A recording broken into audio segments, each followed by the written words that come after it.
There was a little girl named Joanna, and when she was 3 years old, she loved having imaginary tea parties. One day she invited her dad to come, and the dad took a little sip of his imaginary tea, and he said, "Oh, honey, this is so good. What kind of tea is this?" And Joanna said, "Any kind you want it to be, Daddy. It's possibility." My guess is we could all use a little bit of Joanna's tea right now. We're a little worn out. Some of us are worn out from being at home. Some of us are worn out from being out of work. Some of us are worn out from being at work. Some of us are worn out because we think everything is a conspiracy theory. Some of us are worn out because we think everything's being blown out of proportion. Some of us are worn out because we think way too many people are foolishly blowing all of this off.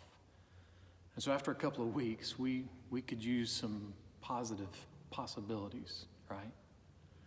Well, let me just give you one. It is possible to be safe and to feel safe. How? Well, one day Jesus was talking to his closest friends, and this is what he said to them. John 16:33. He said, "In this world, you will have tribulation, but take heart. I have overcome the world." See, that's why Christians follow Jesus. Christianity is not some random choice of religion. We follow Jesus because Jesus has overcome the world. He has overcome all the things in this world that create the most frustration and aggravation and fear in our lives. He's overcome war and disease and devastation and desperation. He's overcome the culture. He's overcome society. He's overcome sin. He's overcome evil. He's overcome death.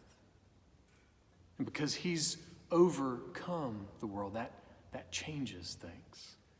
See, Jesus overcoming the world is why we can feel safe.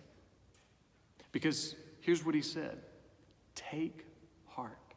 I mean, just do the math on this. If Jesus has overcome the world, and if you're someone who is a believer, a follower of Jesus, that means you are in Christ. And to be in Christ, Jesus says, take heart.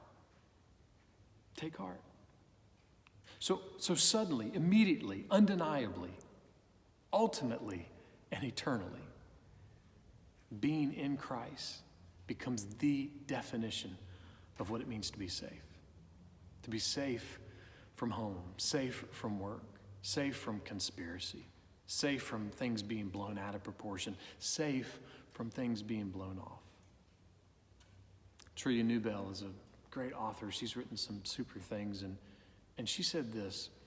She said, a fear of man, and we could say a fear of anything really, but the fear of man leads to a trap, like you're a caged animal. But the fear of the Lord, having an awe, a reverence for the Lord, the fear of the Lord leads you into the arms of a safe Father.